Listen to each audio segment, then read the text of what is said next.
Pale, pale, pale, pale, pale. It's my birthday. It's my birthday. Gonna party like it's my birthday. I'm glad you can join us.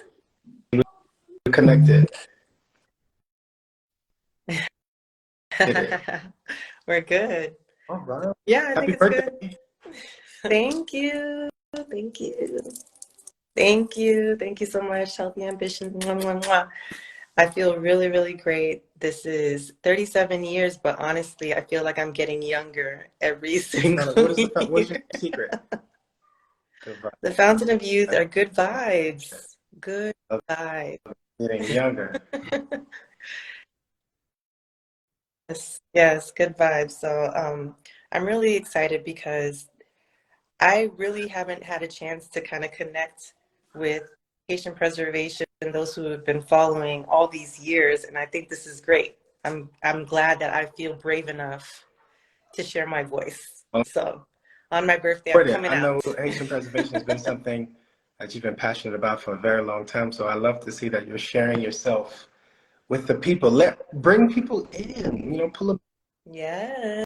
intimate with you. Let them understand who you really are. I think this is a great opportunity for my audience as well. That's why we're doing it this way, to where, I can come on live with you so my audience can get to know you and your audience can get to know me as well. Yeah. And we're the Jeanius team anyway, so yeah, we're doing this together.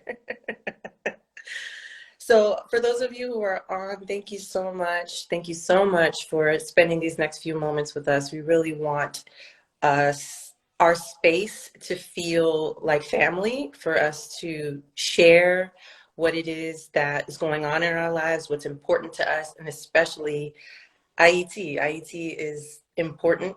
It's our identity. It's where we come from, and we know that we as a diaspora have an obligation to hold on to the culture, and that's why I started Haitian preservation in the first place. I wanted a space where I'm not the only one just learning, and in the span of the 4 years that Haitian preservation has been around, so much information about our history and our culture has been coming into mainstream, and I think that that's just so awesome that we're finally getting a voice and people are seeing us for the first time. But I think even before people are seeing us, we're starting to see us, and I think this is the space for that, for us to continue to see each other, for us to pull in our families, right? So that it's not just about what we're learning individually, but how we're keeping this There's always legacy a going question in my forward. mind So that I used to get asked all the time, like, what do Haitians look like? What do Haitians look like? And mm, then sometimes when you answer the question, well, I'm Haitian, and they'll be like, well, you don't look Haitian. And so it's also a form, I think, for me, what you're giving light to is, letting Haitians be seen in a different light, having the opportunity to say, hey, we're Haitian as well. And we're part of a beautiful country. We're part of a beautiful culture. And we know and learn from each right, other as well. So I'm happy to venture with you. Let's get it. right. So we have some questions that we want to ask, right? Yes, we have some questions that we want to ask, but I want to give Haitian Right. preservation, even though they've seen your face all over my page, I want preservation a chance to hear from you. Okay. So tell us Put me on the about yourself. spotlight like that. All right. So, well, my name is Matthew, and this is for my audience as well, because it's almost like I'm reintroducing myself to everybody. The question that, kind of comes into my head, always these questions that I have to wrestle with is, what is your identity now? Like, are you still a therapist? Are you an artist? And so I am both, I think what allowed me to feel the freedom to be the person that I am right now, which is Matt Jeanius, a licensed marriage and family therapist, but also an artist, and I'm also an author, and I'm also a father. I'm also a lot of things. Was just my trip to Haiti the first time, no, not the first time, the second time I went there was in 2021, and that experience there just allowed me to just tap into my inner genius, which allows me to just be all these things and still feel like I'm one person. So I am a lot of things. I don't know what else to say.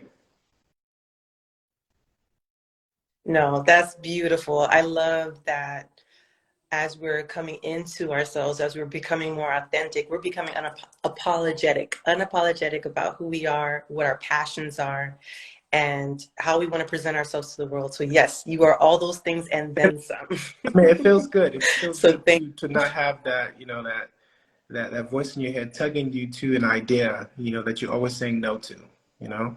So that like you're right. being pulled towards a consciousness or understanding of yourself. And then for so many other reasons, you just kind of just like, nah, kind of shove it away. So it feels good to be out in the sense to where, yes, I am still a therapist and I do that very well. But I'm also an artist, which gives me license to be a lot of other things and express myself in a lot of different ways. So, hello, Haitian Preservation. This is Matt Jeanius. Yes, and hello, Matt Jeanius's crew. This is Haitian Preservation. So we are finally joining together, and it feels reunited, and it feels so good. Yes. So the reason why we're on here is because, as you guys all know, today is my birthday, and I wanted to use this as a spotlight for a very important campaign that's going on right now. If you have been tapped into the media and the news, you know what the state of Haiti is right now. And it's not necessarily the entire state of Haiti, but the perception that is being put out there right now is that the whole country is on fire. And so I wanted to give Matt Jeanius a chance to share his experience in Ayiti just about a week ago, and allow him to share his story about how he experienced Ayiti, what were the people like, what was the atmosphere like, and so that we can expand ourselves beyond one narrative, because I think some of these platforms mean well just to share and disseminate information, but there is a bridge that needs to happen. We need to join the so-called problems, which I like to call opportunities for solutions, with the remedies that will be long-term for our people. So I'm going to start off with this question. So why were you in I was in Haiti? Haiti last weekend because of hip hop's 50th anniversary, and I'm a artist of sorts now, and I produce hip hop music, and I wanted to see how I can connect what I do with the island of Haiti to see if we can create something unique to put on a concert for some of the local community there. So my brother is there, and I contacted him, and we were able to put something together for the community where he lived in. It's a real small concert, but all of the local artists, a lot of the local artists came out and they showed out. So I was there to promote, of course, hip hop's 50th anniversary, and also create some relationship between me as an artist and my, what I'd call my home base, because the longer version of the story is that when I went to Haiti in 2021, that's where I got inspired to actually start my artistry. And so going back there was full circle for me to just say thank you for how they inspired me, but to also create some conversation on the local Haitian artists that were there as well. And I think we started that. Right. So for people who may not be familiar, can you Right. tell So we us were in where on the island you were? Cap Haiti, Cap Haiti, Oka Haiti, Okay. right? And so I'm trying to make sure this is, so I was in Oka, and this is how I knew I was going to have a great trip. I flew Spirit, and the flight was amazing, right? From the Spirit flight to landing there, everything was amazing. We flew into Okap. I think I got there Friday morning, and I left Sunday morning. So it was about like 2 days. Okay. So, and while you were there, Listen, what were the so people I've been like? there, like I said, twice before, the OCOP specifically, and every time I go there, it's amazing. The energy is infectious. As soon as you get off the plane, there's a live band waiting for you at the airport, and then you go through customs and stuff like that. But when you get out the airport, oh man, it's busy. It's busy. It's busy. It's constant movement. I mean, everybody is moving. I was telling my brother who picked me up from the airport on a motorcycle. I was telling my brother that you have to have a sixth, seventh, eighth, ninth, 10th sense to actually drive through and navigate through that traffic, because it's something else, man. So we were on a motorcycle just riding through the city, and it was just a bunch of life. And so just seeing the people was inspiring, because, you see people who are willing to get up before the sunrise, to get get to work, you'll see people who are willing to just do whatever it takes. And so, it's always good to see the people, to break some of the stereotype of what we think they should look like. These people are, working hard. You want to see people who really are determined to change their circumstances. You go there because, they're just there making something happen, in whatever form that looks like. That's what I'd say. Right. So what would you say to someone who is deathly afraid? They're like, no, I'm not going there because I'm hearing about all these kidnappings. I'm hearing about the gang violence, and Yeah. I'm sure it's happening. But When what I would was you there, say to those? people, both times I was there, the time I was there last time was in 2021. And I think that was around the time when there was a kidnapping in Port-au-Prince. They kidnapped a priest. And then, so when I was there the first time, people were sending me messages about the kidnapping. And then it just so happened that when I was there this time, people were sending me messages about a kidnapping again. What I would say is that these things happen, and it's unfortunate that they happen. Of course, we're going to send prayers and we're going to send positive vibes to the family. Hopefully everything works out for them. But I think it starts with the mindset. When I was coming here, I was preparing my mind to meet people who are willing to meet me and welcome me. My mindset wasn't going to a space that was dangerous. And that's for everywhere I go. Everywhere I go. So traveling to the Right. grocery store, I want to make sure that my mindset is that I'm going to get to that destination safe and come back. So it's what you welcome.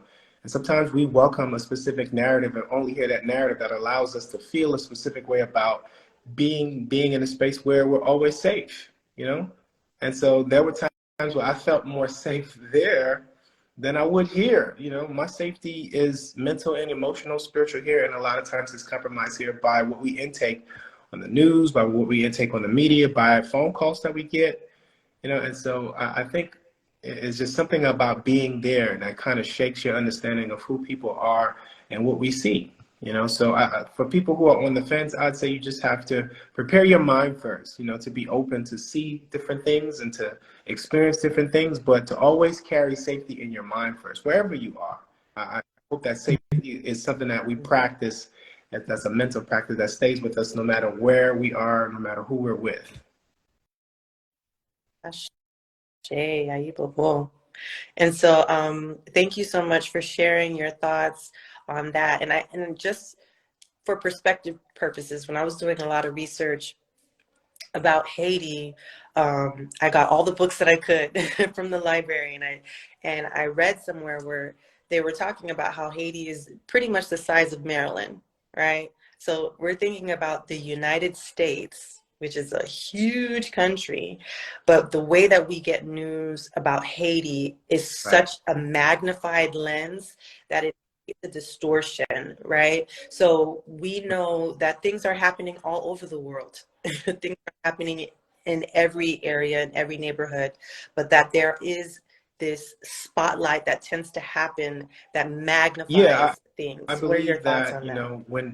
when you put a spotlight that is negative, it's just, and then you highlight what is positive about you, you just have, I think it's just PR, it's like Haiti doesn't have the PR that the United States have, like say, for example, one of the things that really terrified a lot of us was when January 6th happened. When January 6th happened a couple of years ago, people were like, yo, what is happening, And that was in DC. We were in South Florida, which is like states away, and we felt what that would feel like. And of course, you said Haiti is only as big as the state of Maryland. And so therefore they will feel it more magnified, but it doesn't mean that it's happening everywhere. These are incidents that are happening in the capital city, but it's not like the entire island is in distress. In fact, this weekend they had spring breakers over there in Haiti. They had a bunch of different concerts over there in Haiti. Several artists went over there to travel to perform in Haiti, specifically OCA.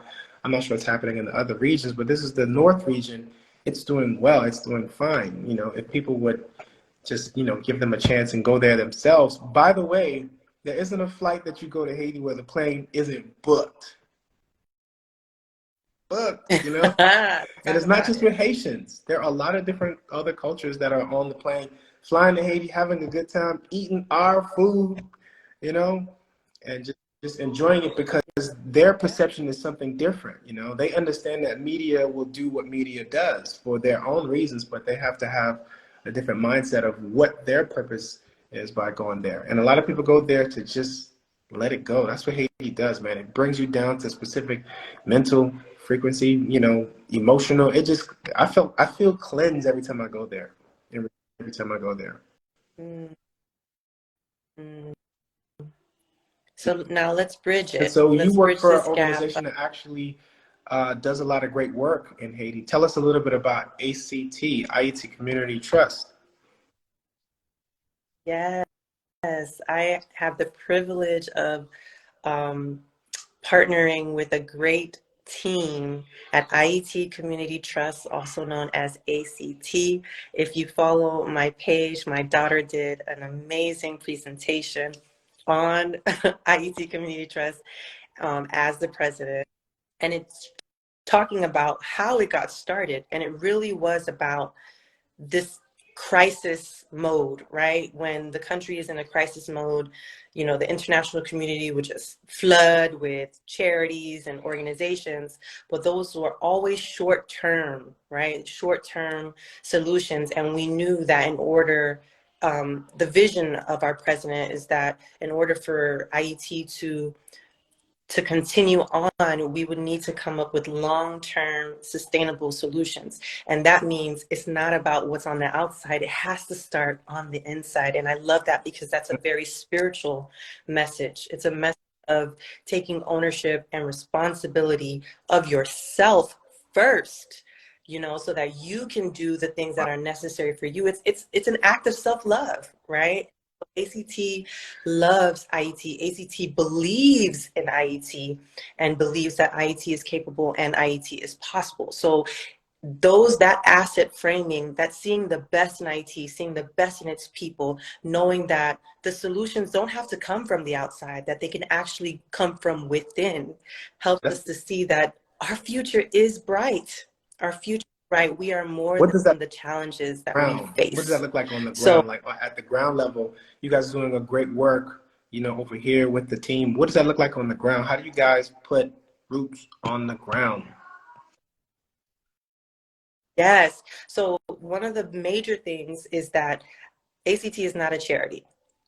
And there is a difference between a charity and a community foundation. ACT is about Right. investing in Haitian-led that have been around. It's not that like there's nothing happening on the island. There are no entrepreneurs. No, there's things happening on the island. There are people, there are business people, there are successful people on the island who are doing the work. And so ACT partners with them to help them find solutions to the issues of their community. For example, during the earthquake, one of the things that was happening was that the international community, you know, they wanted to give, and so they were flooding, you know, with canned goods. But the thing is, IET does not have a sanitation mechanism, so those cans were not the best way to support the people. But you wouldn't know that if you weren't in the community, if you weren't, you know, doing it from an outside perspective. And we see what happened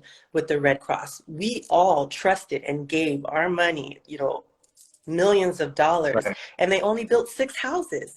Now, us has been there, and they listened to the community, and the community said, we don't want this, we want provisional shelters, because they had issues with the way that the earthquake was, and they believed that provisional shelters was their solution. And so ACT was able to help and fund 200 provisional in the south of IET. So these are just some of the examples of, we got to listen, you know, Right. listen to our own people. They know what they need. Just because we're in Right. America doesn't mean that we know what's best. You know, there's different lifestyle, like you said, when you were over there, people are resilient, not because of the pain that they're going through. It's because it's just a Right. part of our spirit. It's a part of our nature to know that we want to You know, I saw contribute. this You know, it's a part of list our on, I saw this list on Africanness. LinkedIn, ironically. I saw this list on LinkedIn that lists the most hardest working countries, you know, and I think they said Latin America. I think they only classified Latin America. I'm like, it must not have been the Haiti did some research, man. Like, come on now, you know, like we gotta break top 5 at least, you know. There are some hard workers. Tell us where people can go to help out if they want to help out. Like, what can they do to help out, and where can they go to help out? Right.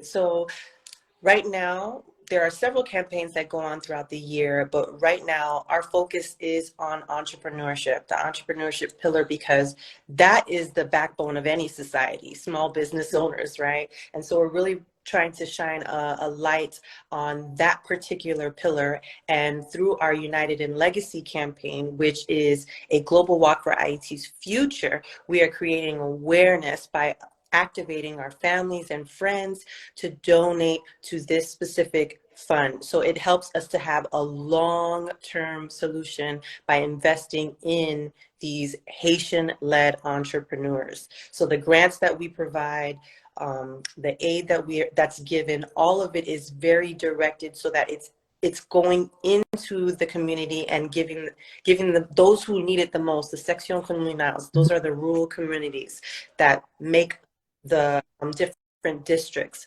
So we're not going to the capital because those are the information is really kind of centralized there, and sometimes it gets stuck. Right. It doesn't get to the rest of the island. So when you go into the rural communities, you're able to do the work for the people that really, really need that help, right?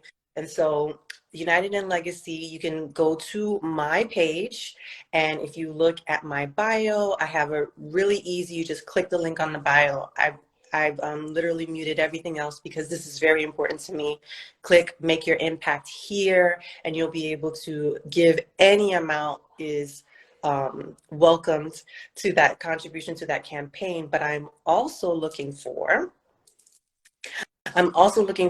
people to fundraise with me. So you would join the Haitian preservation team. You can just contribute to my page if fundraising is not something for you. But if you actually love what we do at Haitian Preservation and you're learning more about ACT and you want to connect with an organization that is all about providing solutions, then join my team. I will be there with you. We will fundraise together. And this is really what I wanted Haitian Preservation to be in the first place. I wanted it to be a community space, a place where we get to interact with each other and support one another. So those are the simple ways. I also have them in my stories. So very, very simple. Click the links in my bio and you can see and learn more This about is the also United your in Legacy birthday campaign this fundraiser, year. so show some love to Dr. birthday. Yes, And go to that link in that bio and wish her happy birthday, of course. ACT, which is a great organization, which is one of the organizations that brought me to Haiti. So shout out to ACT, man, for all the love and all the hard work that you guys do, and ready to collaborate once again, anytime. We're supposed to have that conversation with ACT anyway. That's another conversation.